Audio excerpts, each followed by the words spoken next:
I'm barely a millennial. You're squarely a millennial, right? You fucking take it back. Yeah, right. Yeah, right. Yeah. Go ahead. Tell me about why you're so fucking unique, bro.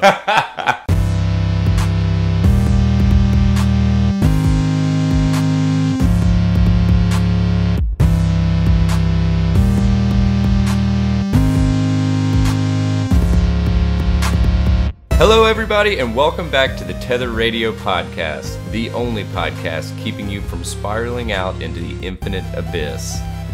This is episode 29.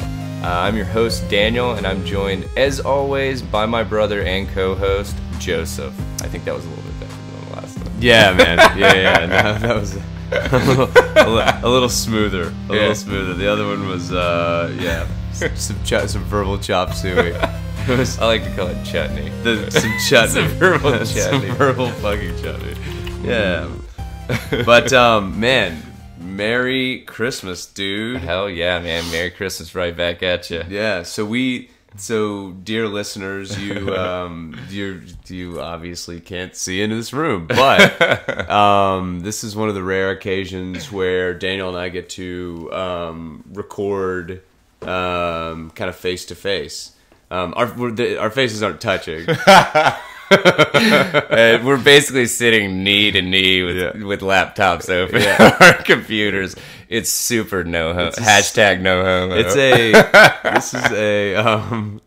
That's right. You heard us, Lil Wayne. But no, this is it's a high tech operation we got going in here. But anyway, yeah. So episode 29, amped. This is going to be a badass episode. The last one was fucking dark. Yeah. This one's gonna be a little bit lighter. Yeah, I think. Yeah, it was fucking serious, man. Good. So, how was your week, man? Good. Yeah, it was good. Got to wrap up pretty well. Basically, worked Friday and Saturday. Cruising. I don't know. Yeah, cruising, man. Cruising. Just getting ready to be visited by that big elf that somehow makes his way around the world in one night. So yeah, man. Yeah, absolutely. I mean, and at this point of point in the year, his sack is so fat that I believe his nickname at the North Pole is Daddy Fat Sack. Daddy Fat Sacks. Yeah.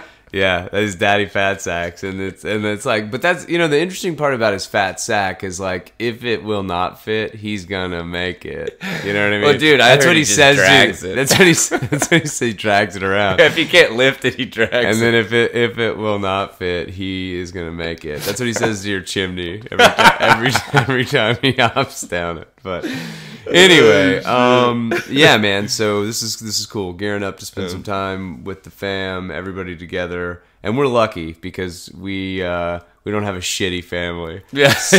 We actually look forward to spending time with our family, unlike a lot of our friends. Yeah, I feel like so it works out well. But anyway, without a further ado, let's hop in here. So, Art Basel was recent, right? Yeah, was a recent thing, and so Art's been in the news, and apparently for some people that's a problem. Yeah. So, yeah, man. So I pulled this article from The Guardian, and it's titled "Stendhal Syndrome: Can art really be so beautiful it makes you ill?" Okay. So this stems, I guess. It does stem back from apparently this writer, whose I guess pen name or whatever was Stendhal, and he had written about.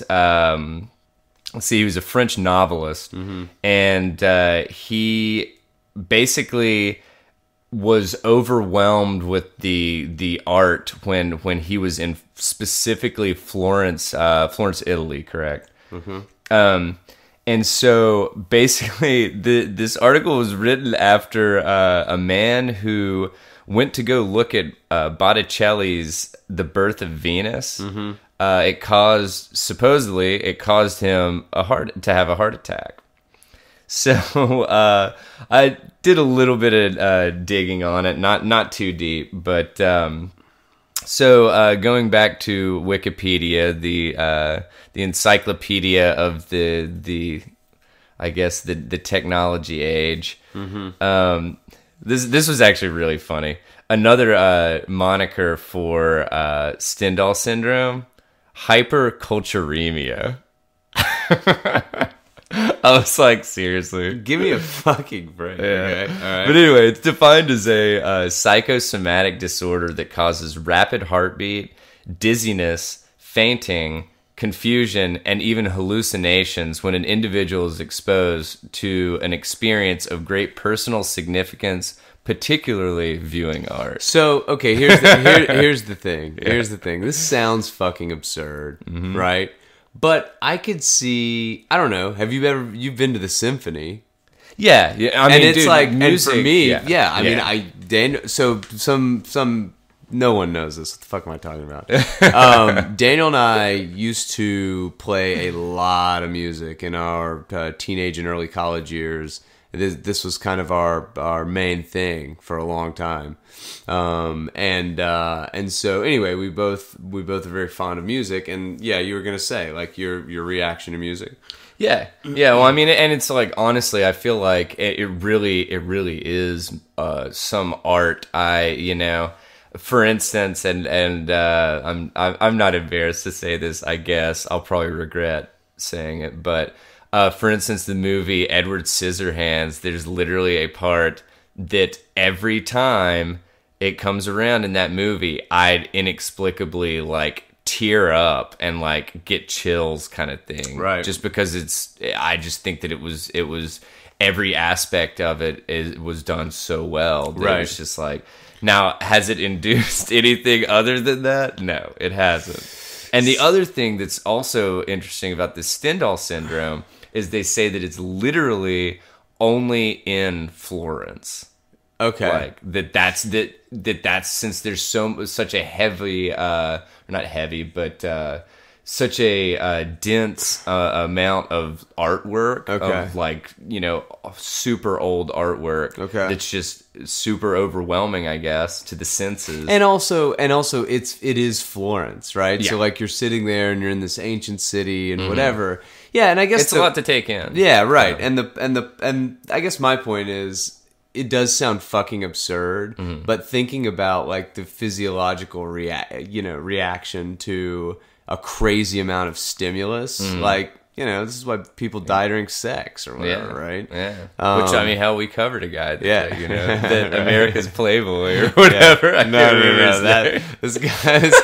This guy, no. He was like this Italian dude with like a hairy chest and like a like yellow gold rope chains like hanging around, a mullet, and like it's like, they said like he's a Romeo, and then you're like, they show these pictures and he's like hanging out with his hand on the knee of somebody who is clearly 17 and a half. Yeah. You're just like, and doesn't look super comfortable. And and you're just like, whoa, dude, this guy's fucking gnarly. But yeah, I mean, I could see it, and it's interesting. So how many people die? That is a very good question. Let me see if I can pull that up real quick. Yeah, because I think the vast majority, which I don't think this guy actually died. Yeah, the man is recovering in hospital, but is the latest apparent case of Stendhal syndrome. Right. So I think that it's not necessarily like a mortal. It's not increasing the mortality rate or anything in Florence, but it's just, I guess people, I don't know, people are just very overwhelmed in Florence. Yeah, and I could see like, I don't know, getting a boner and farting, but a heart attack simultaneously. Yeah, but a heart attack, like I don't know. Anyway.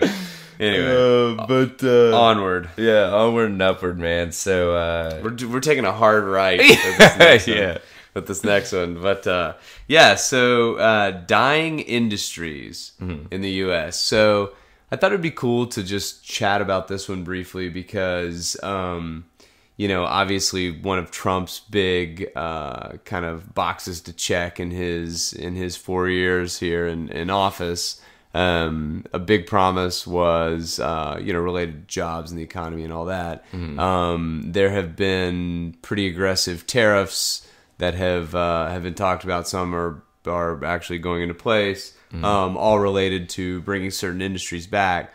The reason I wanted to cover this one, though, is because, we try to do this every now and again on the show, but just kind of take like a cursory swipe at something and then just, go a little bit deeper and kind of see what we can tease out, right? So I'm going to start with just going over some of these industries or some of these jobs that have been the biggest losers insofar as year-over-year drop. It's actually like roughly a decade period that they're measuring in this article. And also, fucking full disclosure, the source is not great. It's USA Today. It's not great. This is like hotel newspaper, right? Which P.S. Yeah, if you try to go to any listeners out there, if you try to go to USA Today online, my God, have a fucking ad blocker running. Yeah, it is inundated. Yeah, but anyway, yeah. I mean, they are pounding ad dollars in your cornhole so fucking hard. But I just thought it would be interesting to go over a couple of these and then, for sure. and then dig a little bit deeper here. So, some are surprising, some are not. So I'm just going to go through here quickly. So I think they do 24 jobs. Yeah, 24 industries. Okay. So book and periodical merchant wholesaler. But and by the way, we're measuring between the year 2008 and 2017. Is this actually like the numbering? Is that like, what does that correspond to, or is that just? Oh, that's the percentage drop. The percentage drop in okay. total employed, Okay. people that are employed in that in that job. So we're going from biggest drop to smallest drop. Smallest drop. To Starting biggest at drop. 24 with the smallest drop to biggest drop. Smallest drop to biggest drop. Okay. Smallest drop to biggest drop. So that's what this is really fucking interesting. The smallest drop is negative 37%. Oh wow, That's the smallest drop, right? Yeah. Okay. So book and periodical merchant wholesaler. Got it. Makes sense, right? 23. Office supplies except paper manufacturing. Okay, fine. Right. So whatever. We're talking paper clips, pencils, pens, shit like that, right? Drywall and insulation contractor. I thought that was kind of an interesting one. That is. Negative 38%. Well, considering the housing market has completely swung back. Yeah, you know. and so here's what's interesting though, and actually this is something that I'm going to go back and just mention here quickly. So it is the percentage drop that I think is interesting. It is obviously the job, the kind of the function of the job that's pretty interesting, but it's also the pay that's really fucking interesting in this thing. So the book and periodical merchant wholesaler, negative 37.6 percent drop, 44K average annual wage. Okay, office supplies, negative 37.6 percent drop. Average annual wage is 49,000. Okay. Drywall, negative 38%. Drywall and insulation contractors, $26,000 a year average annual wage. So it's number 22 is interesting though, the drywall guys, because like you said, housing boom, and then it's like there must be some other technology that has like displaced the need for so many people or something, right? So okay, and this is just me spitballing with the drywall and insulation contractors kind of stuff. But it makes me think like immigrant worker Could be. kind of thing. Could be. Or at least that's what jumps out to me. Totally could be. Because normally they migrate to, and I use that. Well, no. Normally they gravitate toward when people construction. immigrate. Yeah, absolutely. Stuff, when people immigrate, I mean, that's not, I think you're precisely correct, right? When people immigrate, like, oftentimes they're taking the job that they can get, and the job that they can get is typically low skill, heavy labor. Yeah. And and that's just kind of, a fact of it. And so political organizations, okay, negative 38 38% drop, right? Average salary or average annual wage is 34 grand. Okay. Telephone apparatus manufacturing. They're really slicing this one with a fucking razor blade here. I'm surprised that one's not higher. Negative 40%. Average annual wage $130,000. Now, we'd have to do some digging here because it's like telephone apparatus manufacturing. Is this? So wire telephones, cordless phones, and answering machines. So basically everything but cell phones. Everything but cell phones, yeah. Yeah. Textile and fabric finishing mills, down 41%. Average annual wage is $45K. Cut and sew apparel contractors, down negative 41%. Average annual wage is 33%. Tobacco manufacturing, down negative 41.8%. Average annual wage 43.9%. Interesting note on the tobacco manufacturing. In the United States, we sit and we think, how the fuck are these companies making it? These companies are more profitable than they have ever been due to Southeast Asia. Tobacco. Yes. Yeah. More profitable than they have ever been due to Southeast Asia, selling more product than they've ever sold. Even in the 1950s, 40s and 50s, when, quote, everyone was smoking because these populations just weren't opened up to these American companies. Yeah. Side note on this, did you see the investment that Juul, the vaping company... Oh, did you see this? Yeah, I saw something about it, but I can't remember what it was concerning. They just raised 600 and wait, hold on, that's not correct. They just raised right here. So they just raised let's see, right here. So this is fucking amazing. The headline is Juul will put $2 billion of its recent $12.8 billion funding round raised from the tobacco giant Altria toward employee bonuses. Oh, I think I did see that. Altria's investment puts Juul's valuation at $38 billion. So, like, let's not be short-sighted, right? Yeah. Tobacco ain't the drug. Nicotine's the drug. Yeah. And if we're figuring out better ways to deliver nicotine, these motherfuckers they're getting it right. Yeah. So anyway, Juul is crushing. Which is the side note that's really interesting to me is that blue cigarettes, e-cigarettes, weren't able to like pick up a little bit more pace there. Because they were, dude. I want to say that like marketing. Yeah, kind of shit, no, you're right. It had to fucking and be. selling to high schoolers apparently. Well, yeah, and why do you think that the FDA and everybody, or well, I guess it would be the FDA is cracking down on Juul and being like, hey, you're gonna have to. This shit's not gonna be no longer going to be available in like fucking convenience stores and stuff. You're gonna have to go to vape shops or like tobacco shops or something. Because, I mean, like, I would think that there's probably not a huge difference in the number of people that get carded for tobacco products at convenience stores versus vape shops. Right. But maybe tobacco shops or something that you're normally dealing with, like, pipe and cigar smokers kind of thing. That it's like,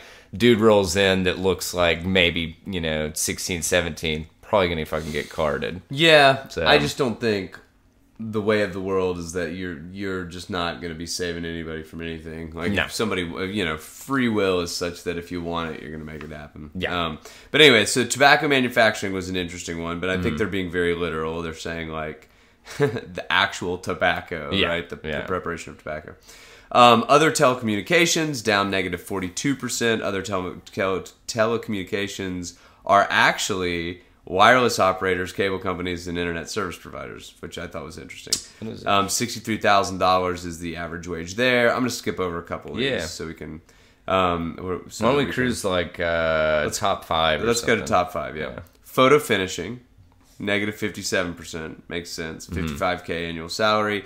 Magnetic media manufacturing and reproducing. Okay. So is that like SSDs? No. This is like tape. Got you. Negative 58.7%. But that completely makes sense. Yes, it does. Because everything's digital now. Yes, it is. So, okay. Port and harbor operations, negative 59.9%. Average annual wage is $49,000. Women's, girls, infants, cut, sew, apparel manufacturer, negative 61.5. That's kind of... Well, and then the number one is other apparel knitting mills. So, and that's a negative 64%, negative 64% drop. And the average annual wage is $37,000. So I think a couple of things. So we see apparel pop up here a couple of times, and that was actually what I wanted to talk about because we discussed this a few podcasts ago. We would have to take a look at it because I'm kind of riffing here, but fast fashion really came into its own at about that time. So, aka like extreme cutouts and all that shit. No. I'm saying like, what's the fucking company? It's called Zara.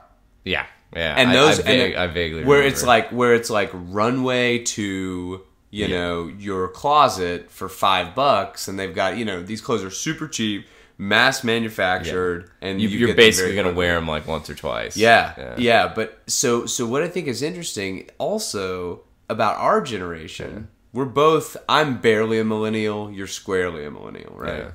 You fucking take it back. Yeah, right. Yeah, right. Yeah. Go ahead, tell me about why you're so fucking unique, bro. No, but I don't really... I mean, people are into clothes, but not really like they used to be, dude. Yeah. And when I say like they used to be, I'm saying like our parents' generation, right? Yeah. Of like people having closets of clothes. Like I just don't... So it's just interesting because I think like when it comes to the... Like clearly we are entering a time where like... Well, let me back up. The labor landscape, the work landscape is constantly changing, for sure. But we're entering a time now where these industries are actually pretty niche. Like you read into this and it's like, let me just pick one out real quick here. But it went from like, let's see, support activities for printing is like number 12, okay? Fewer than 24,000 Americans remain working in the support activities for printing industry, right? And so that's not a lot of people. And most of these industries don't have a lot of people anyway, so it's kind of like maybe they were on their way out. Yeah. But I just think the commentary is really interesting in that obviously technology is going to be a huge driver, but the kind of face of what's the word I'm looking for? The kind of demands of society at this point are changing so quickly. It's going to be really interesting to see how this list changes. Dude, 25 years ago, the economy couldn't have functioned. Not even fucking 25 years ago. 2000... Maybe 2008. Like early yeah. Thing, maybe. You couldn't have functioned without magnetic tape. Yeah. Period. Yeah. Nothing would have worked, right? Yeah. Because it was so fundamental. Well, I mean, how are you supposed to pick up Delamitri's latest, cassette, man? I mean, I think that's the point, right? Like, roll to me. That's exactly right. I mean, if you when you're jamming that 8-track in your and so anyway, it's just we're entering just this really, really fast time of tons and tons of innovation, and this was just interesting to me because I think a lot of these industries are what people well, they're like almost tactile, kind of thing. Yeah, but exactly. It's like it's everything's moving, for lack of a better. These are the jobs people are talking about, though. Let me put it that way. What do you mean? In Middle America, these are the jobs people are talking about.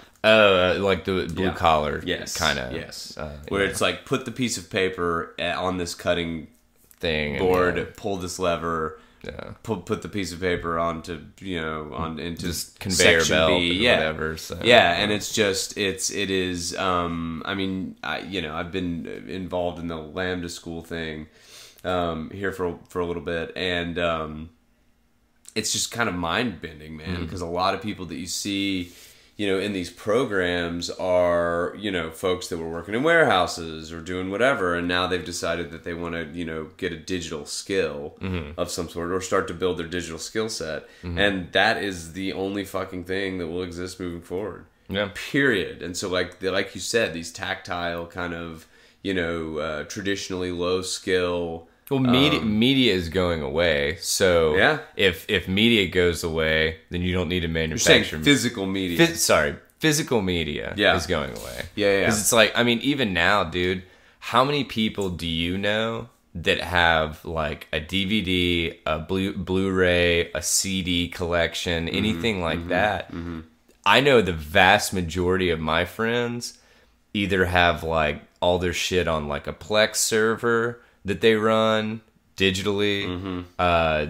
They either have access to it through like iTunes or something or whatever, some kind of streaming service that they purchase the rights to be able to stream it, as opposed to actually having the physical media or media.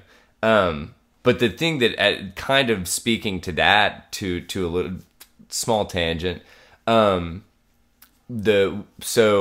I know that we've talked about this a little bit, but like I'm into gaming and stuff, and I still like to buy physical copies of video games because, for instance, lots of not manufacturers, but like publishers will basically, if you buy their game digitally, you have to ping their server before they'll let you actually play the game. Which means you have to have an internet connection and you have to be able to connect to their server. Okay. If you can't do that, you can't play your fucking game. Yeah. Unless you own a disc, because then it doesn't have to ping it because they know that you've got a disc of it. Right. Kind of thing. So, the funny thing is, and I think it was last year, the PlayStation Network went down. Well, the PlayStation Network is the middleman between your PlayStation and pinging the servers for whatever Activision and all these all these other guys. So PlayStation Network went down on, I believe, Christmas and was down for like 24 hours. So nobody that purchased shit digitally could play any of their shit. It was it was a very interesting development, let me put it that way. I'm not that hardcore into it to the point to where I have to play every day. Daily, but it's like I get 30 minutes, and if the fucking PlayStation Network's down, then I'm just fucked. So just kind of interesting, like kind of bringing us full circle back to the evolution of the economy and just how much everything is relying on technology. Like you said,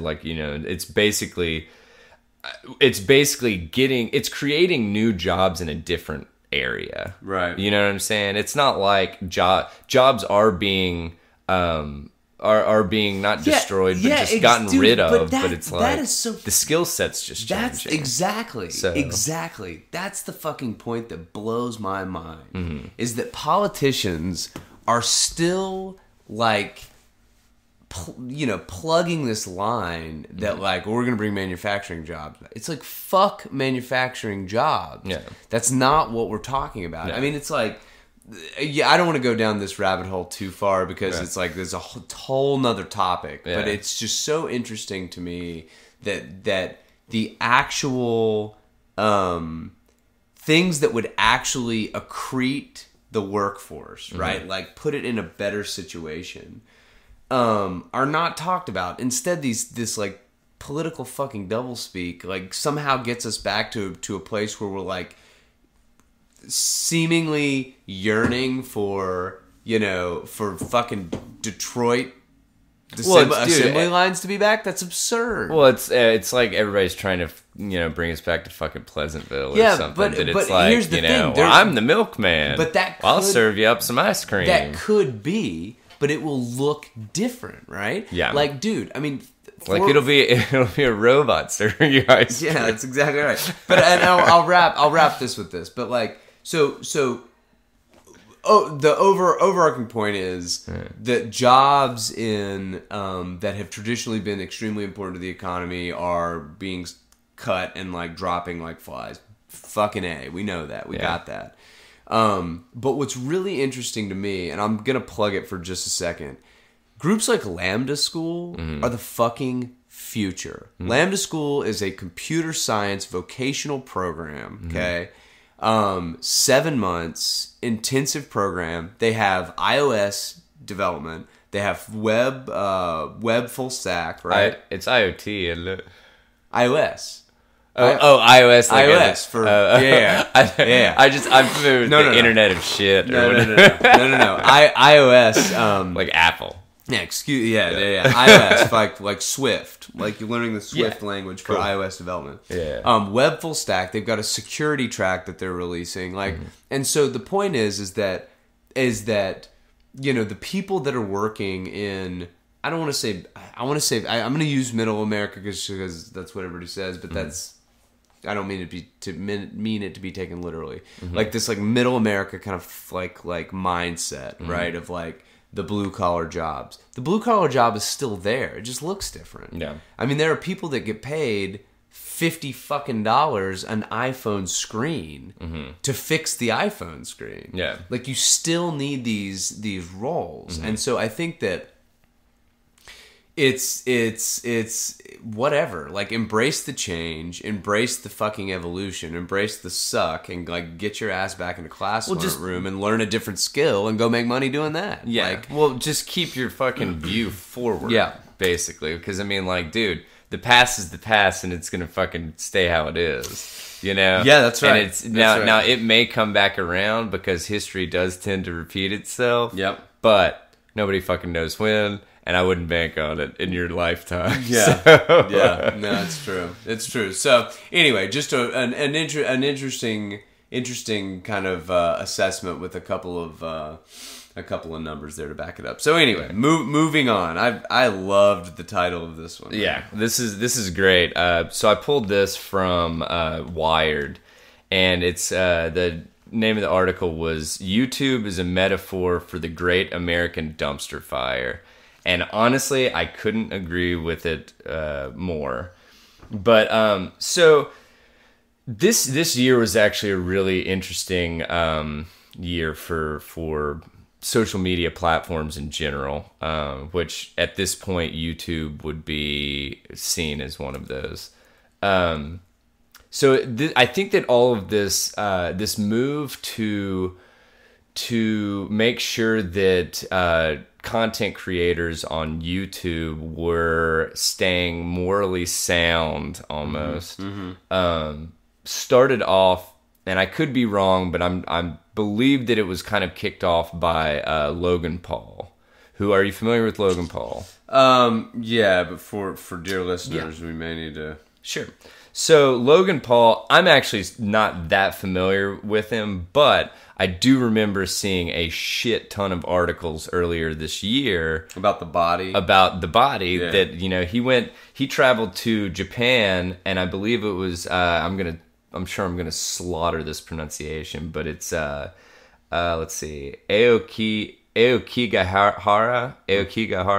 Forest. Which has been dubbed by the locals or sensationalists, the suicide forest. So basically, people would go there and literally commit suicide. Well, so Logan Paul, who is one of the most successful people on the YouTube platform, traveled there in January and literally found someone that had just committed suicide and filmed it, and it was just it was seen by a lot of people as extremely distasteful and just terrible discretion on his part and all of that jazz. Well, yeah, like they went in the forest and then there was a body there, and it was like they weren't like looking for bodies necessarily. No. Yeah. But then when they saw it, he hopped right on. He definitely capitalized. Yeah.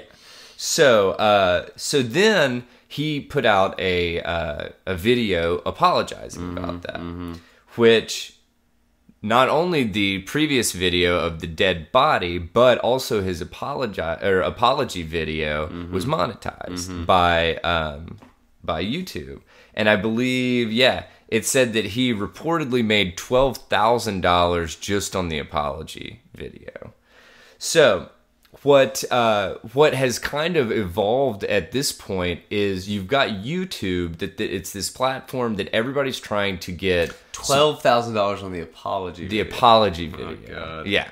And so YouTube, it was this platform that was built on, I mean, I remember the beginning of YouTube was like, whatever, the dramatic stare that was like a fucking prairie dog that somebody had put music behind or something, or like some cat playing piano, or I don't know if you guys are familiar with the spaghetti cat, right? That popped up YouTube. But honestly, it's worth it.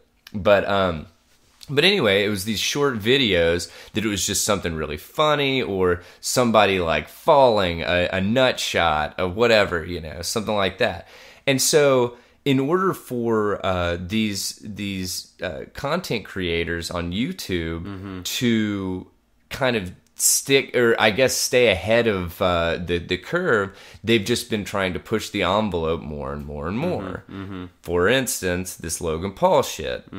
Now, I feel like most people would see this, and as you come across a body, I don't know if I would film that. I don't think that I would have the wherewithal to film it. But at this point, that he was just thinking, damn, I fucking post this shit on my channel, and my 10 million subscribers are going to flip their shit, and I might get another 5 million subscribers, And so, so basically, YouTube has been put in this place that it's like, oh, well, on our platform, you got to have really edgy shit to get everybody's attention, but don't push it too far or we're going to fucking ban you, kind of thing. So it's almost like putting the content creators in between a rock and a hard place, because you have to live by every different social media's morals in order to have your content on there.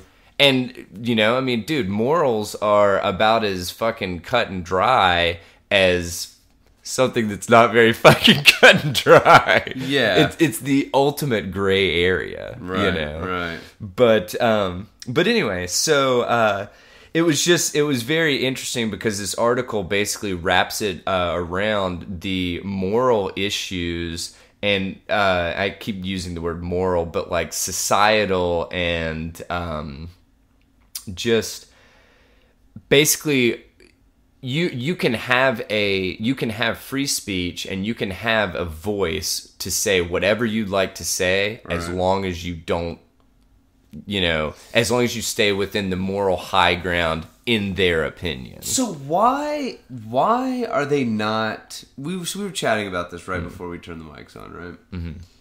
Why are they not just allowing the free market to sort this out? And I honestly, my guess would be 100% YouTube doesn't give two shits. Doesn't give one shit, doesn't give a quarter of a shit. Okay.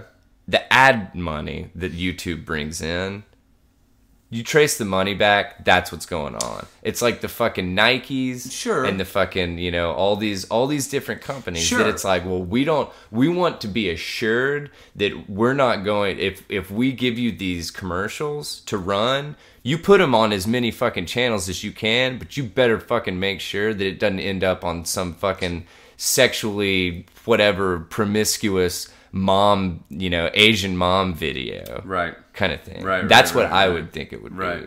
But, yeah. So that is interesting.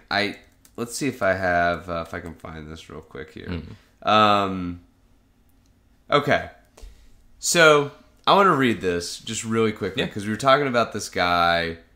So there's an article that I pulled up. We're not going to have time to cover it today. Yeah. But about PewDiePie, and it's called PewDiePie and the Battle for the Soul of the Internet. We'll post it under this article because it segues nicely. Yeah, but I just wanted to. I don't want to get off topic here. I just wanted to quote this guy because we've talked about him before. Do you remember the guy Chamath Palihapitiya? He was the guy. He was an ex-Facebook guy who was like, yes, 100%. Yeah, who was like, we created a monster type thing. We let Pandora out of the box, whatever. Yep. So This is a quote from this PewDiePie article, right? PewDiePie's battle for the soul of the internet, okay? And this guy Chamath is quoted, and it says in the article, this is in his quote. He's recalling his work with Facebook, and he says it, he recalls it in this way. Mm-hmm. We trumpeted our platform like it was some hot shit big deal, and I remember when we raised money from Bill Gates, and Gates said something along the lines of, "That's a crock of shit. This isn't a platform." Mm-hmm. A platform is when the economic value of everybody that uses it exceeds the value of the company that creates it. Mm-hmm. Then it's a platform. This section goes on to say, the brilliant Microsoft founder knew that his own Windows operating system was a true platform because, as Microsoft openly bragged, the company itself captured only a minority of the value created through the Windows ecosystem. Facebook, YouTube, and Google are in a completely different category because the vast majority of the wealth they generate is controlled by the social media oligopolies themselves. Mm-hmm. They aren't platforms so much as they are rent-seeking agents that oversee a set of critical economic protocols. Yeah. Fucking boom, right? Hard stuff. Boom, dude. And that is what the fuck this is, right? It is not up to YouTube. Like, we are so ingrained with these platforms. Mm. Think about how fucking arrogant that is. Mm. Right? Mm. Like, at least it's arrogant, and at most it's like, at least it's arrogant, and then as we transition to the other side of that spectrum, it's fucking command and control, like propaganda, peak propaganda. Well, it's like make sure let's make total sure censorship. Well, dude, let's make sure that we get a fucking Amazon Echo and Dot in 80% of households across the United States. Oh, you know what a great Christmas gift this year is? A Facebook portal. So Facebook can be watching you at all times. That's exactly right. They could give all your shit. I still can't believe they put that shit out. But anyway. But I mean, so that to me is the most fascinating part of this, right? Like, you know, we've talked about this fucking ad nauseum, but just to say it again, we've moved so quickly into the internet age. And the internet is still nascent. Yeah. It is still so goddamn early. Yeah. 25 years of this shit, of this interconnected shit, and it really seems to be, you know, the best tool that we have to date to connect billions of us. Yeah. And billions of us need to be connected. Yeah, true. Should be connected in a world where the economy, you know, works like it does. Yeah. Like, having more information is better than having less information. Yeah, I would say. No. And I mean, billions of us need access to midget porn. Yeah, and that's exactly right. That's exactly right. Because, you know, it's 2 a.m., you've had, like, way too much gin. Like, you know, one hot pocket in cutlet. Yeah, you're that's right. You thought you had a ham and cheddar left. You don't. It was actually just a veg. You know, and you're not into the midget porn, right? You're just curious. Yeah, seriously. You just want to see. You just want to see. I mean, there's an app for that. There's an app for that. but I think that these companies being the moral police is fucking absurd. Oh, it's completely absurd. It's just, and like you said, it's at this point, it's not brinking on censorship. It is censorship. Yeah, and so why now? That's the thing that I'm having trouble understanding is, in the last 12 months, this has been peak. But I mean, it's been YouTube, it's been Facebook, it's been fucking, what was it, Pinterest? Yeah. That said that they... Are you talking about, like, the deplatforming? Yeah, well, and, like, women presenting nipples or whatever. Yeah. Like, it's fucking absurd. And actually, the next article is going to get into another kind of angle of this, like, bizarro censorship thing that's happening here. But what's your opinion? Well, Why now? Yeah, so my thing, this is just obviously a complete and utter guess, but I would think that, for instance, if you, I'm going to use a probably a terrible example, but let's say you have a classroom of kids, and just for ease of calculation, you've got 100 kids in this classroom. It's a fucking huge classroom. Okay. But anyway, so let's say like the teacher's like, oh well, you know, if she this is a terrible example, so I'm just going to cut to the chase. But I think that if they started trying to do this shit too early without a large like base of users, then people would drop off like fucking flies, like that, dude, super quick, and they'd be dead. But now Facebook, YouTube, Instagram, Twitter, all these guys are being used by billions of people. So that it's like, and like you said, it's become such a part of so many people's lives that they're like, oh well, you know, I mean, I don't want to give up Facebook. I mean, I know that they don't, you know, I have to be able to like, I have to function within their terms and conditions and all this shit. I mean, I guess that's okay. That's fine, you know. I won't post anything racist or even like questionable or whatever. I'm not going to post how I maybe actually feel. I'm going to make it safe because they're ultimately, I think that they're just like, I think that they wanted to make sure that they stuck around, which they completely and utterly have.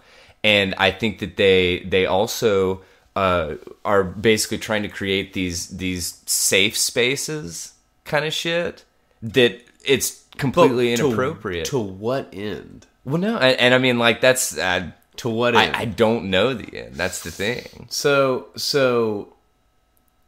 it's fucking insidious though. Man. Yeah. Oh, no, because you've got a situation where, and this happened recently. There was an election in Alabama, and Facebook decided that there were certain or certain campaign pages that looked as though they may be interfering with the election. What the fuck are you talking about? Yeah. Like, if you're a Dem and I'm on the other side of the aisle and I'm trying to get fucking votes, I'm interfering with the fucking election. I'm influencing the fucking election. That's the purpose. That's what I'm doing. That's what so now you've got this arbitrary judgment, you know, on like who is legit and who is not. Yeah. By Facebook. Yeah. Dude, I'm telling you, it's bonkers. I mean, it's some shit that, having seen this entire thing, having been an adult and seen this entire thing come about, your kid will study, you know, in-depth case studies about the failure of like social media is not in its end state. No. I'm 100% convinced of that. I agree. And this first step, it is without a doubt, these are the cigarettes of the 21st century. 100%. In the same way that doctors were like, oh, you're a little jittery, have a smoke. You know what I mean? In fucking 1918 or whatever. Yeah. We will look back and we will say, the fuck were we thinking? Yes. and what's shitty, though, is that it will have, in my mind, I don't think irreparable damage will have been done, but I think that it's having a substantial effect, and it changes the way you see the goddamn world. Yeah. Like, this is not, you know, I mean, if you said, I mean this, I actually totally mean this. If somebody was like, should I quit smoking or quit Facebook? I would say quit Facebook. 100%. And I mean, I do mean that. I do mean that because at least with smoking, like you could still smoke, but maybe go get some exercise, maybe eat healthy or whatever, and maybe slightly offset the damage that you're doing to your body smoking. Yeah. This shit, it is in your noodle. Like, it is affecting the way that you perceive reality. Yeah.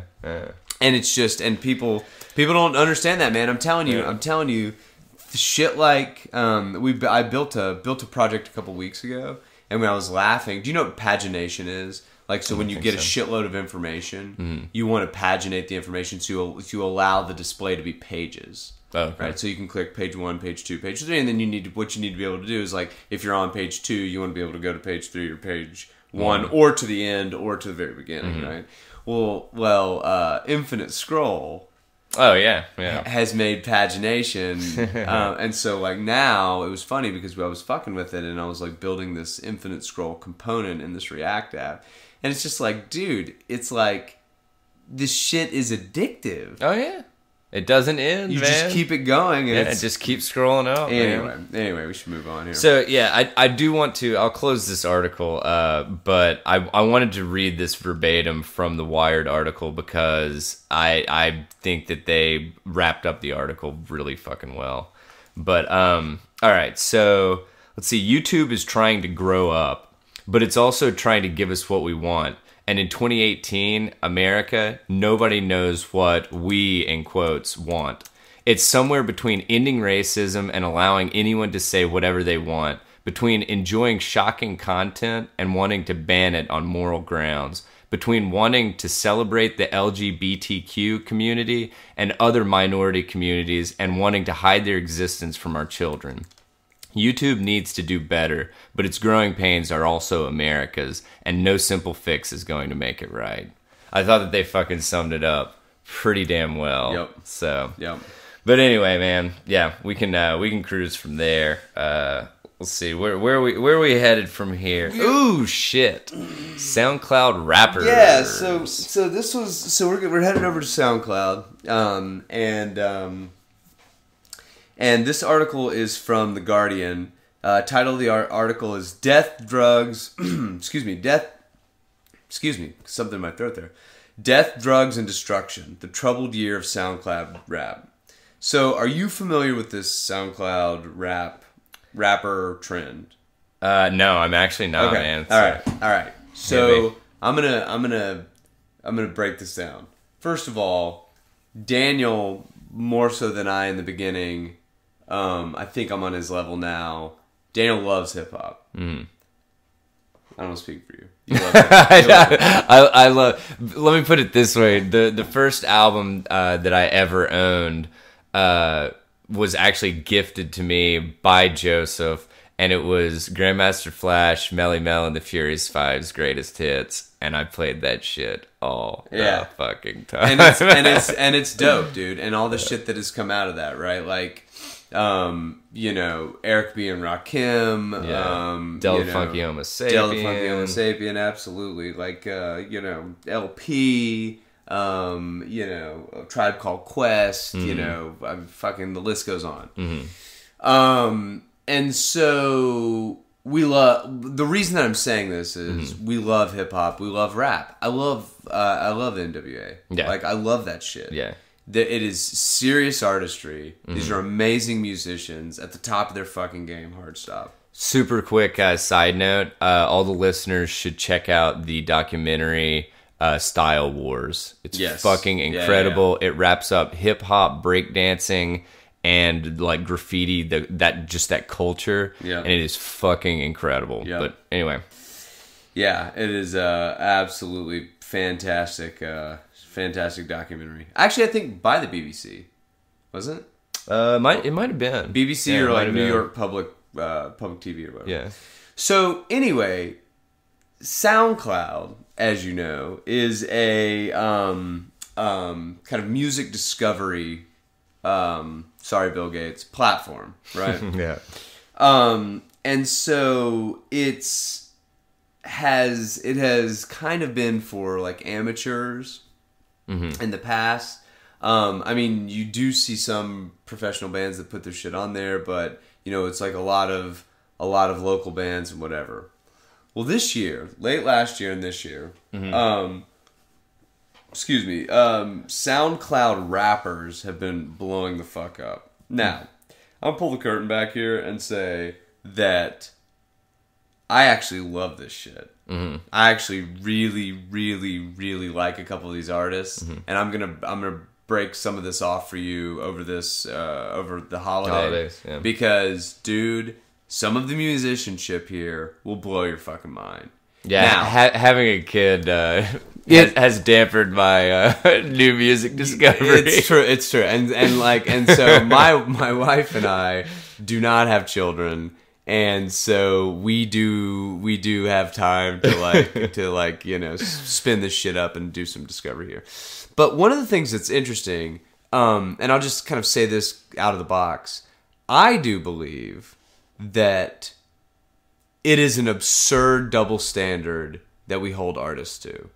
Because we want, they like true artists reveal this side of life that either we want or that is maybe non-obvious to people that are living life in a different way than they are, or and yet so we like that, but we don't like all the shit that comes along with it. And dude, rewind all the way to fucking like a guy like Vincent van Gogh. Motherfucker was crazy. Yeah. You know? Yeah.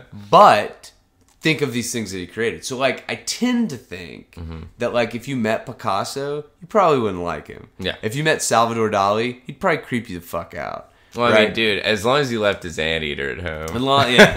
That's right. That's a good reference. But, you know, these artists, I mean, even, like, Beethoven. I love him. But even he couldn't even hear. Even Mozart or Beethoven or any of these guys, right? Debussy, like fucking Coltrane. Yeah. You probably would not like these people because they would fucking freak you out. But like the Chet Baker. I've been listening to tons of Chet Baker lately. You know, it just wouldn't. They're living in a different way. The lens is different. This is how they're able to like. Touch this kind of different side of life. Yeah. Not all. Yeah. There are lots of parrots out there. Yeah. That like try to get in that pantheon of creativity and take full fucking advantage of it. But nevertheless. So my point is that you do have to separate the artist from the art. Fact. But this shit is really fucking interesting for a couple of reasons. Okay. So I'm off my soapbox. Let's get back to the SoundCloud. All right.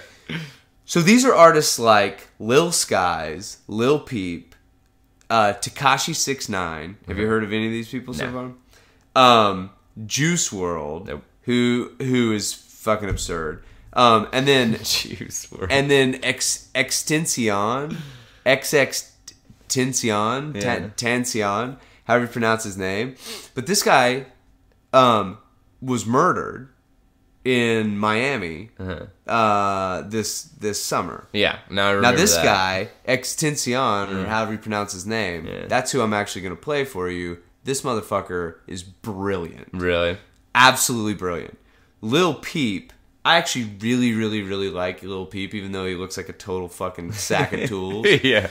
I actually really, really like this guy and really like his artistry. But here's the bizarre part. Yeah.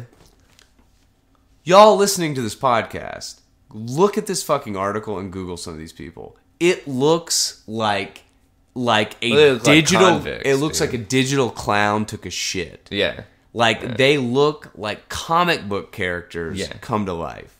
Like they look like something. They look like fictional musicians out of what was the movie with Harrison Ford and I was gonna go Fifth Element. Fifth Element, sure. Yeah. Let's use that. It's like fucking Chris Rock's character, except rapper and to the nth degree. Yes, I mean these guys. They look like something out of like fucking Blade Runner. Yeah, I got you. Like hip hop, like musicians out of Blade Runner, or whatever. Like face tattoos, like bonker ass hair, which by the way, I'm out of my 20s now. I'm all about this shit. Yeah. Like I love I love artistry. Like I love this shit. But this is almost by any yardstick. Yeah. So extreme. Yeah. Okay?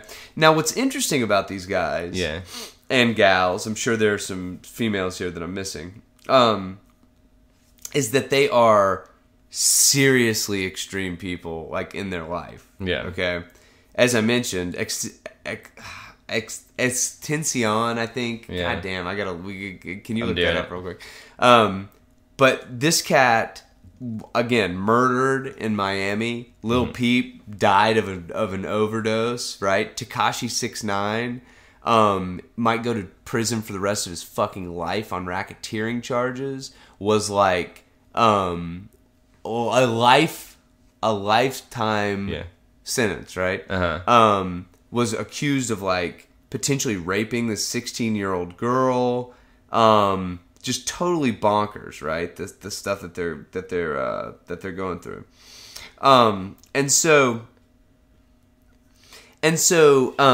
So it's XXX Temptation. XXX Temptation. Okay. XXX Temptation. Or Temptation. Temptation. Yeah, okay. XXX Temptation. Or Temptation. Temptation. Temptation. Oh, Yeah. fuck, I don't know. XXX we'll get there Temptation. eventually. Yeah. But the guy has whatever. So anyway, let me just pull a couple of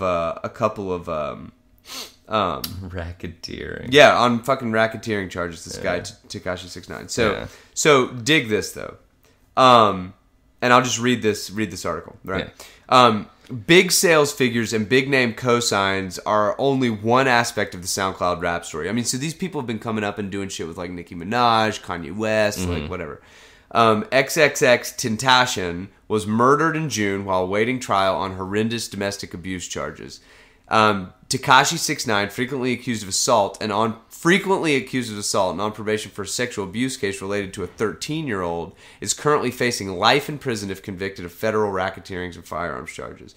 Trippie Redd, a rapper embroiled in a feud with 6ix9ine, has twice been arrested this year, first after getting in a fight with the rapper FDM Grady, and then after allegedly pistol whipping a woman. Lil Pump spent what he said was a couple of months in jail on a parole violation. 18-year-old Tay K is currently being held without bail on charges of murder and aggravated robbery. Lil Xan went to rehab for opioid addiction. Lil Peep died last year after overdosing on opioids. Allegations of sexual misconduct resurfaced around Adam 22, whose No Jumper podcast has transformed itself into a media empire on the back of SoundCloud rap. I mean, this is a fucking movement. Dude. Yeah, this is crazy, man. Spreading its tentacles into gig promotion, artist management, and a clothing line. That's the Adam 22. He's denied the allegations. Even by the standards of a genre in which legal problems or a little spilt blood have never harmed anyone's commercial prospects, it's worth noting that Kodak Black is currently a fixture in the UK and US charts while awaiting trial for sexual assault.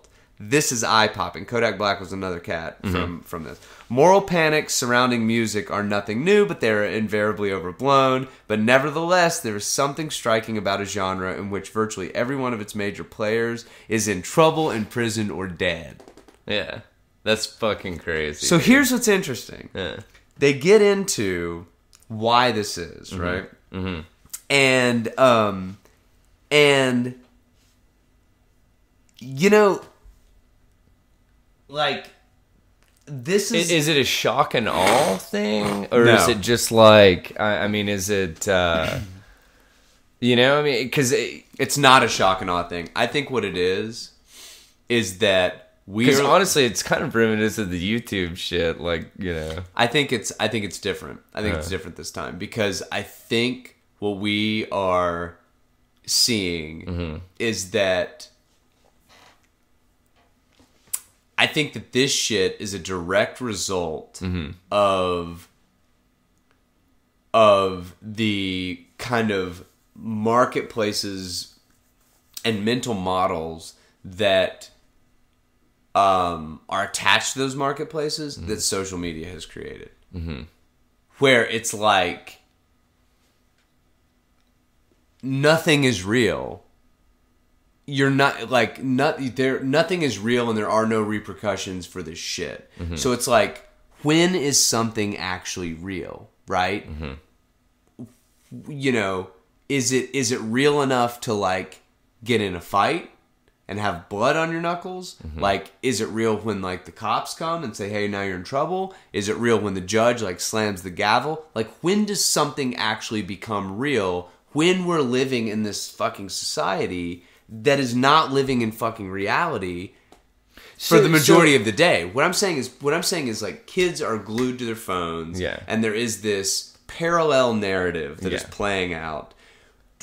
And in this parallel world, repercussions are not the same. It makes me think of the anonymity that social media gives, and that like this people feeling, since you're removed, or since there's a computer screen between you and whoever you're conversing with, or a cell phone or whatever, people feel like they can say whatever the fuck they want. Yeah, well, and with zero whatever repercussions. The fuck they want. Like, think of it like this: in GTA, if you beat the fuck out of a cop, there are no repercussions. No, right? Like in you know, if you walked into a fast food restaurant and you got in somebody's face, and you were like, suck your own dick, you little trick. Fuck you, bitch. Or whatever. Yeah.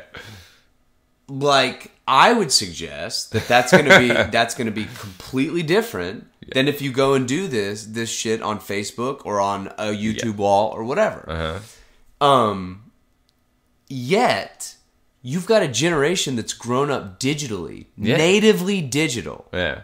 So, like, there is no, like, those are their repercussions. The lack of repercussions, that's their normal. Yeah, yeah.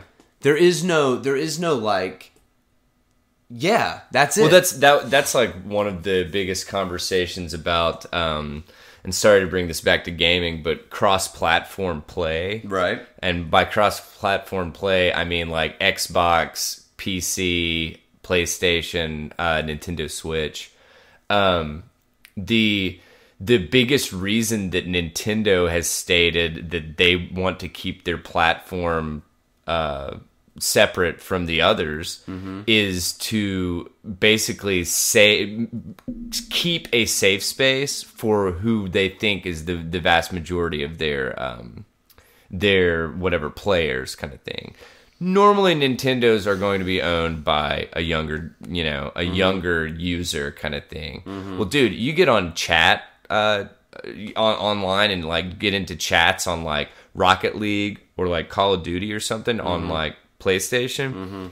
It is literally, I don't know if I've ever been in a more toxic environment. Like, it is incredible. Like 4chan-ish? Like, yeah. I mean, literally, people say the most just like worst shit that you can possibly fucking come up with. So my perspective is a little bit different than yours, probably because I don't have any kids, right? I love this SoundCloud shit.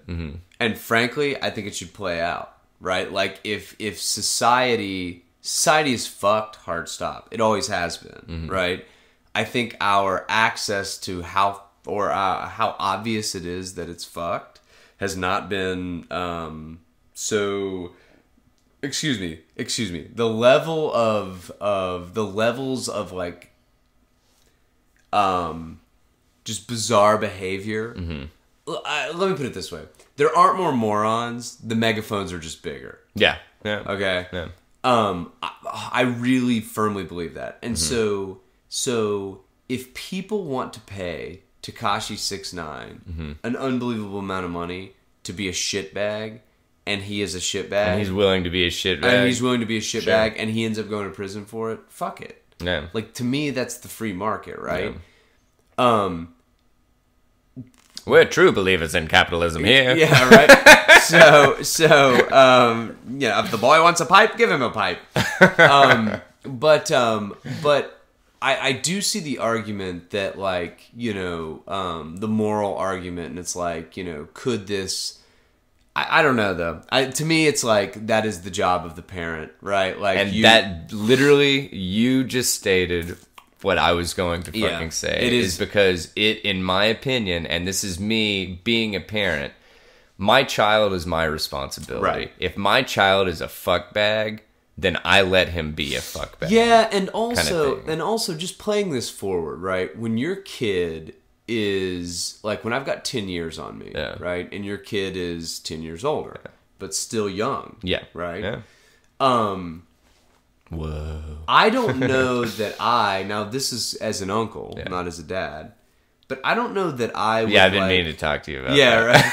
I don't know that I would, like, go out of my way to, like, shield his eyes, in that, like, if I had some crazy artwork or something up in my house, but what I would go out of my way to do is explain the nature and what it means, and why it's important to me, and why I have it hanging up, so that because, you know, my wife and I have this image of this chick it's fucking weird, but it's a boy.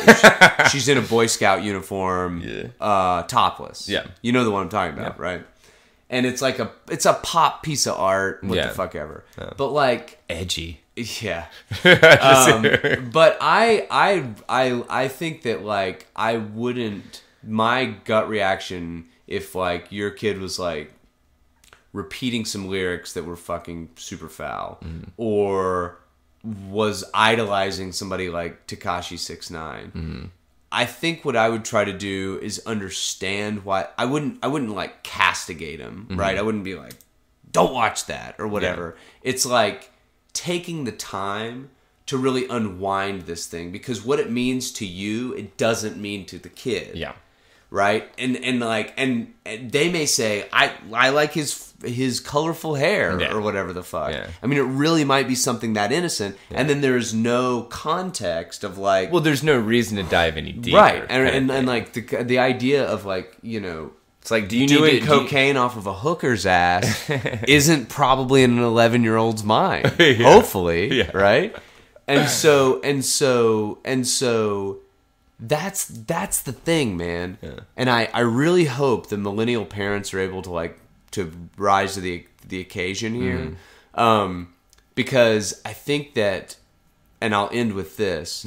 I think that these trends like SoundCloud rappers, you're only going to see this shit continue. Art's going to get flatter. More people are going to be able to produce it. It is going to be a more accurate representation of certain places in society. I think the youth in society today, kids that are like 17, 18, 19, 20, you know, in that range, we'll call it 18 to 25, are fucking disillusioned, and I don't blame them, right?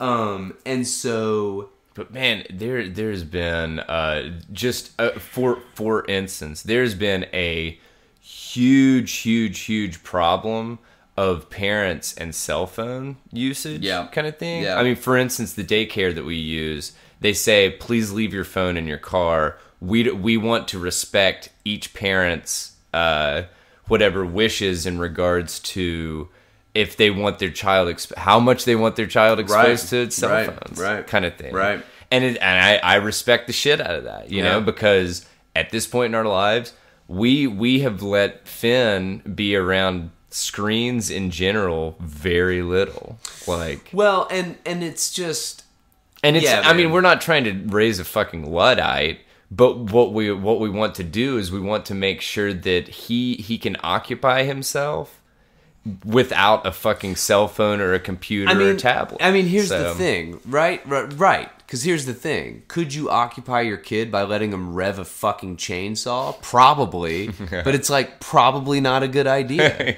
You know what I mean? It's just, and honestly, I don't think that is an absurd comparison, right? Because it's like, these things are tools. Yeah. Right? And they are purpose-built, and they have been bastardized and in some ways fucking weaponized to, like, fuck you up. Yeah. And so it's like, you know, well, dude, if you don't think that every fucking social media company out there has a psychology department, You know what I'm saying? In regards to use. Yeah. And what will keep you fucking coming back and getting those dopamine hits and shit. Yeah, and that and if you were in the middle of this Yeah. conversation, then you are, in my mind, being insanely irresponsible by like willy nilly allowing your kid to be a part of this, because you like experimenting with that. Like, you're already fucked. Yeah. Like, you're already gonna have to go back and unwind yourself. Yeah. I don't think we want to do that with kids as well. But anyway, For sure. SoundCloud rap. Some of them are fucking dope, fucking fire for sure. But this is, it's just a crazy story. And it continues to build. And it's going to be interesting to see, no shit, how, if and how it evolves. Yeah. And whether or not this is just a fad kind of thing, or is this a straight up fucking movement? And we'll see. Yeah. And we'll see. So, dude, you've got a little bit of news here, which this is interesting because we've been talking about this for a while. Yeah. Right? Yeah. We've been, as a matter of fact, you and I were talking about Facebook and identity years ago. Years ago, when I was working for Jim and building dApps with Jim. So go ahead. And honestly, I'm hoping that you will be able to shed a little bit of light on some of this, because I am not as familiar with the cryptocurrency market / blockchain industry as you are.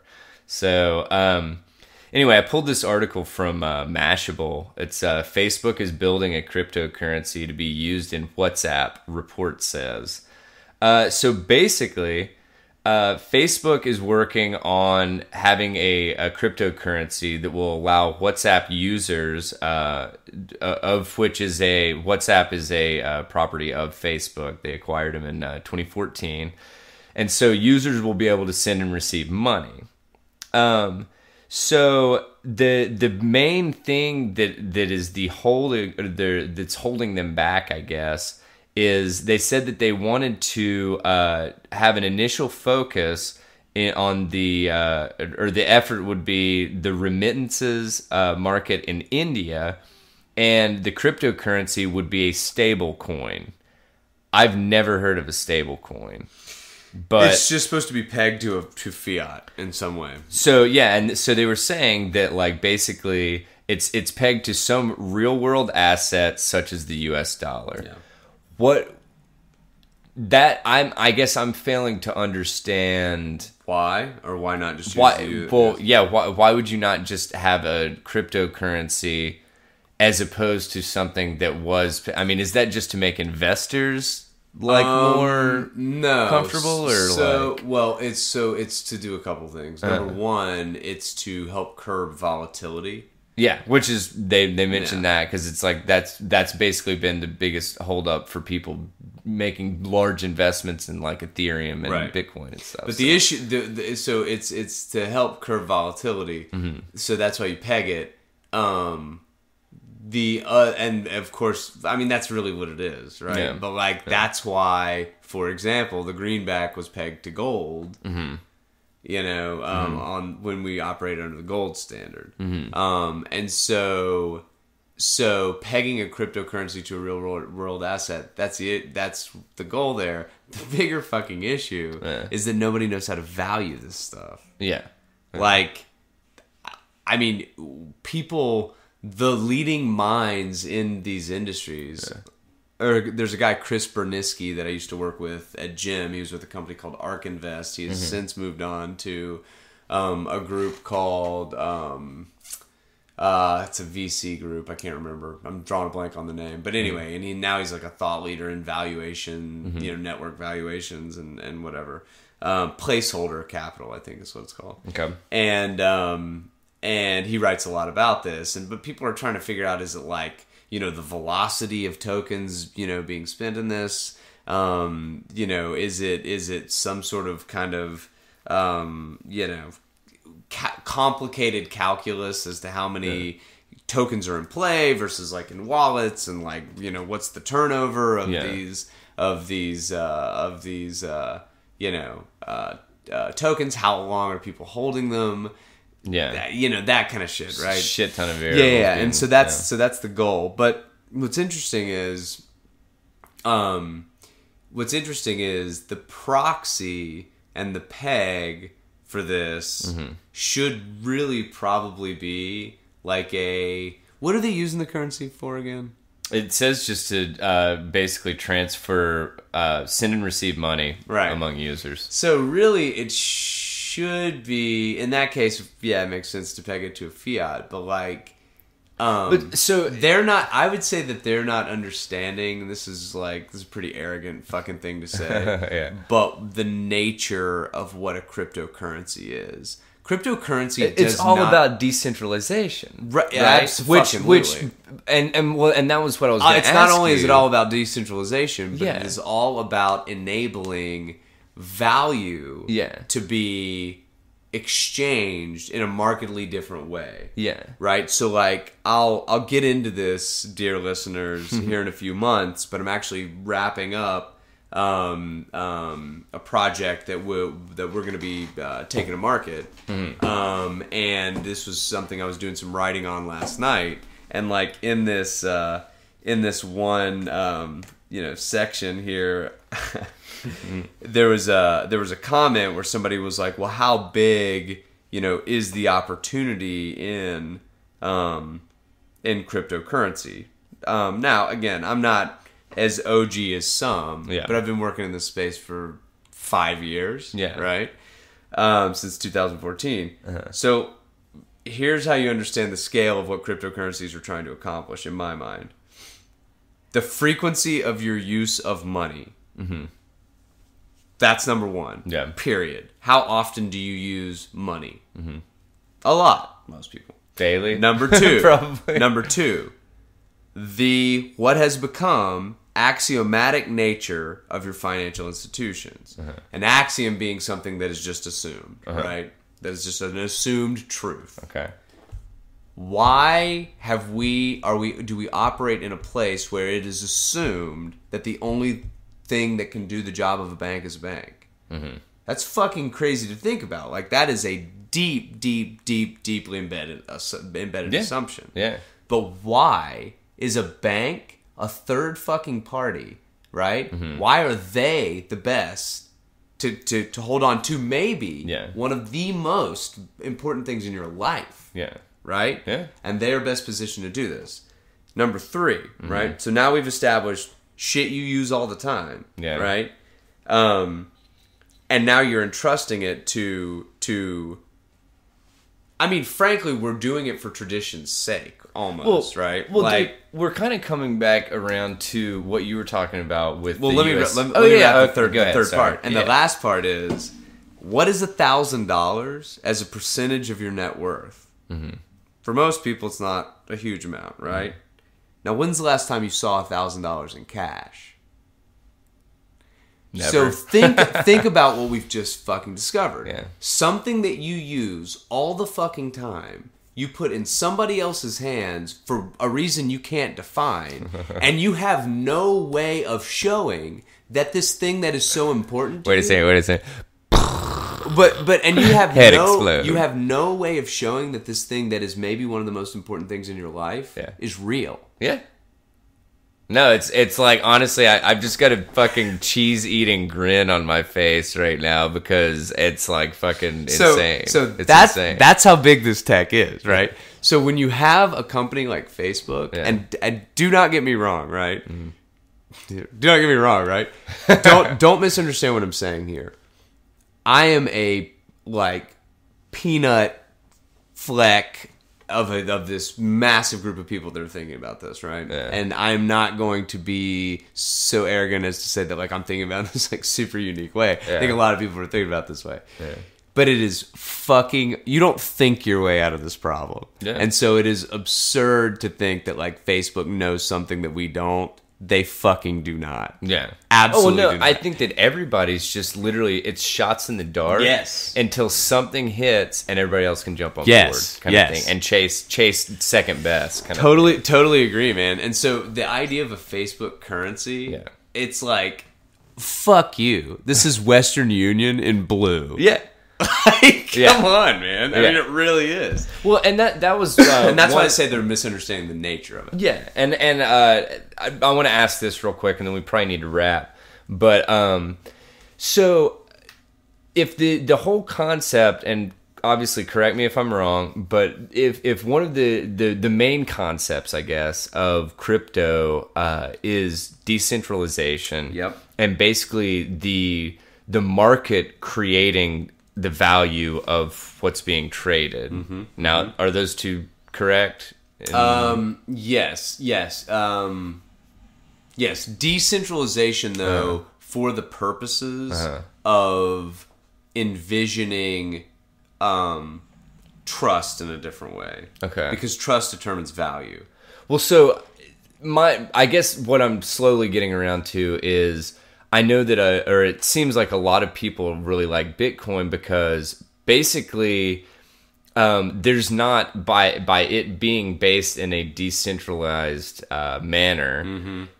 People can't fuck with the value. Like people can't affect its value like they can the value of the US dollar. Well, they can't spam the network in the same way. Okay. So here's what I mean by that. So, and we won't go too far down this rabbit hole because but we could actually do an episode on this Crypto emerging or tech. something? Yeah. Because it's fun to talk about. But they can't spam the network in the same way. Meaning that, like, if you have a certain amount of compute and you're like, how do I use this compute? Do I use it for good or for bad? In the way that the Bitcoin system is set up, is you're going to use that compute to mine because you can't attack the system. The only way to affect, to go back and affect, Let's create more. well, is to do what's known as a 51% attack. You take over the fucking network. The computing power to take over the network, this was like in 2016, was $400 million for 10 minutes of compute. So it's not, when you're hacking, that's an economics game, right? Yeah. Like, if it's not worth it, you're not going to do it. Yeah. And so that's what Bitcoin does, is basically it says, like, if there is compute and the network is of a certain size, you're going to use your compute in a way that is going to be beneficial to you. And so the way that it is beneficial to you is for you to participate in the network rather than spamming the network, right? Gotcha. But really, what the fuck are we saying, right? Yeah. Really what we're saying is that this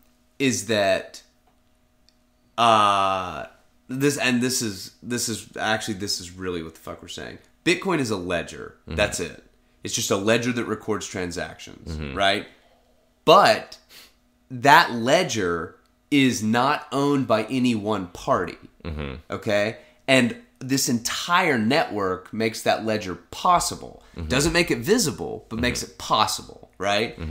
Visibility of the ledger, anybody can have the total record, right? But the sum efforts of the entire network have made the ledger, have constructed the ledger.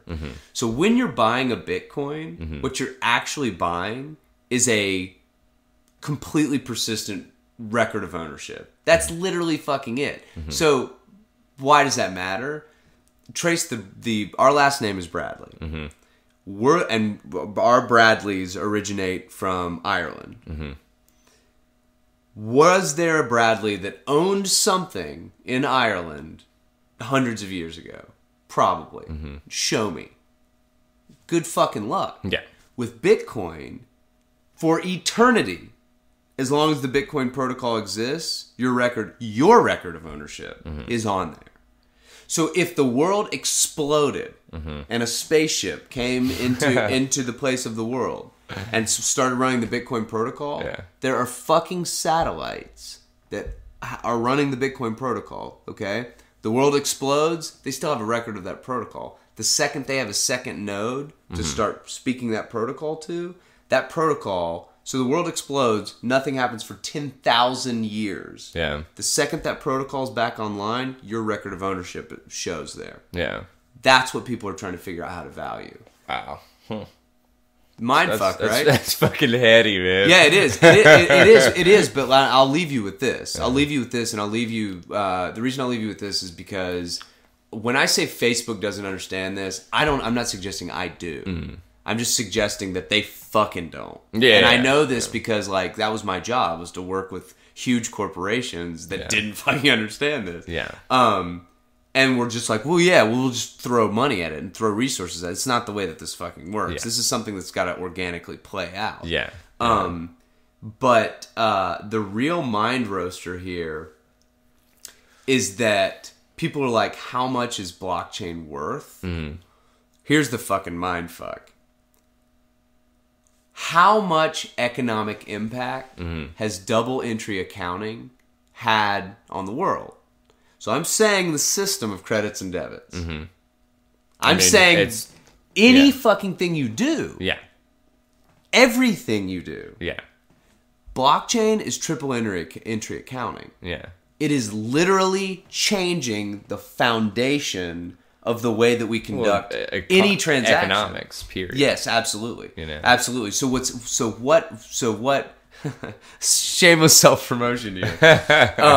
I wrote this piece with this guy a little bit earlier, and this was something that I was getting some opinions from some people and was kind of thinking about this. But like Adam Smith talks about, in Wealth of Nations talks about this like invisible hand that guides prices and like guides the economy.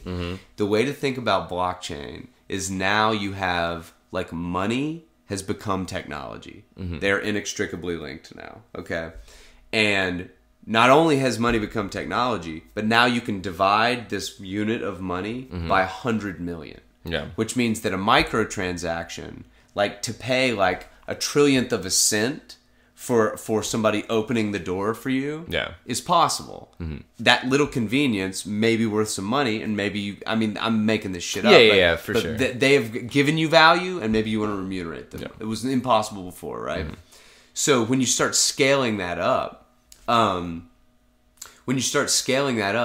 what we're actually saying is that money has become technology, and now economies can be tracked. The transactions in economies can be tracked in a granular way. Meaning that while Adam Smith had all the information in front of him, but didn't have a system to capture, collate, and like understand what was fucking happening, with blockchain you can actually disintermediate this and disaggregate it, decompose it, and understand what's happening. Which means the fucking invisible hand becomes fucking visible. Fact. Right? Because huge economies have small economies in them. Yeah. Right? The world economy, there's somebody selling weed to somebody else. You know what I mean? Yeah. Anyway, we'll get into this at a different day. But that's why this Facebook thing, I think your fetching of that article is like fucking spot on. And Facebook, oh my God, they are gargling blood right now. Wait till 2019. So anyway, but I think Daniel is correct in that we need to wrap this episode. So this has been episode 29 of Tether, the Tether Radio podcast here. We are coming up on the end of the year. Daniel and I are going to be, running at a full sprint through the end of the year, and by God, doing a fucking spear tackle in 2019. So this is we're gonna go hard in this. But thank you so much for listening. Let me do my little social media plug here. First of all, if you heard something you liked, something you hated, you want to say mean things, say nice things, we'll take them all, and we will take those. We believe in freedom of speech. Of speech. So that's exactly right. So get your bullhorn out and get your fucking wood chipper and feed us. Tether Radio, TETHERRRADIO @gmail.com. That's tetherradio@gmail.com. You can find us on Twitter @tether_radio. Instagram, it's the same handle, ladies and gents, @tether_radio. And on Mark Zuckerberg's face fucking trebuchet, you can find us Tether Radio, all one word. That is where we are there. So this has been Tether Radio episode 29. We appreciate your patronage and your ears. This has been awesome. So I'm Joseph. And I'm Daniel. And we will talk to you next week. Tether Radio Podcast. Stay tethered, peeps. Woo! Happy holidays, guys, and have a good, hopefully a few days off. See you next week.